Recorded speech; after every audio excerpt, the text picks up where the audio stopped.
الحمدللہ رب العالمین والصلاة والسلام علی سید المرسلین اما بعد فاعوذ باللہ من الشیطان الرجیم بسم اللہ الرحمن الرحیم الصلاة والسلام علیک یا رسول اللہ وعلی آلک واصحابک یا حبیب اللہ الصلاة والسلام علیک یا نبی اللہ وعلی آلک واصحابک یا نور اللہ۔ فرمان مصطفیٰ صلی اللہ تعالی علیہ وسلم، تم اپنی مجلس کو مجھ پر درود پاک پڑھ کر آراستہ کرو، کیونکہ یہ درود پاک پڑھنا کل بروز قیامت تمہارے لیے نور ہوگا۔ صلو علی الحبیب صلی اللہ تعالی علی محمد صلی اللہ علیہ وآلہ وسلم۔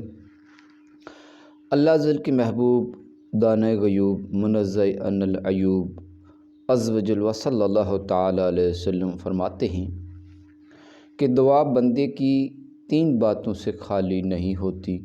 نمبر 1، یا اس کا گناہ بخش دیا جاتا ہے۔ نمبر 2، اسے فائدہ حاصل ہوتا ہے۔ یا نمبر 3، اس کے لیے آخرت میں بلائی جمع کی جاتی ہے کہ جب بندہ آخرت میں اپنی دعاؤں کا ثواب دیکھے گا جو دنیا میں مستجاب یعنی مقبول نہ ہوئی تھیں، تمنا کرے گا کہ کاش دنیا میں میری کوئی دعا قبول نہ ہوتی اور سب یہیں یعنی آخرت کے واسطے جمع ہو جاتی۔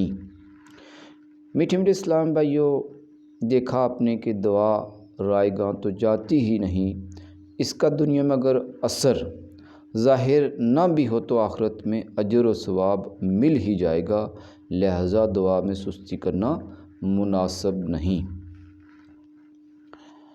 یعفو کے 5 حروف کی نسبت سے 5 مدنی پھول سماعت فرمائیں۔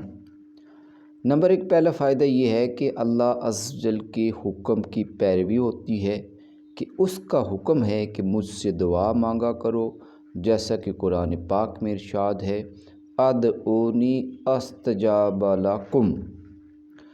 ترجمہ کنز الایمان، مجھ سے دعا کرو میں قبول کروں گا۔ نمبر 2، دعا مانگنا سنت ہے کہ ہمارے پیارے پیارے آقا مکی مدنی مصطفیٰ صلی اللہ تعالی علیہ وسلم اکثر اوقات دعا مانگتے، لہذا دعا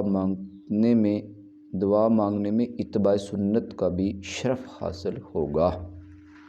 نمبر 3،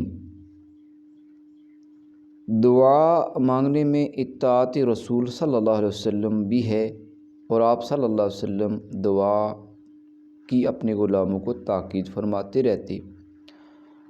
دعا مانگنے والا عابدوں کے زمرہ یعنی گروہ میں داخل ہوتا ہے کہ دعا بذات خود ایک عبادت ہے، بلکہ عبادت کا بھی مغز ہے، جیسا کہ ہمارے پیارے آقا صلی اللہ تعالی علیہ وسلم کا فرمان عالی شان ہے، الدعاء مخ العبادہ، یعنی دعا عبادت کا مغز ہے۔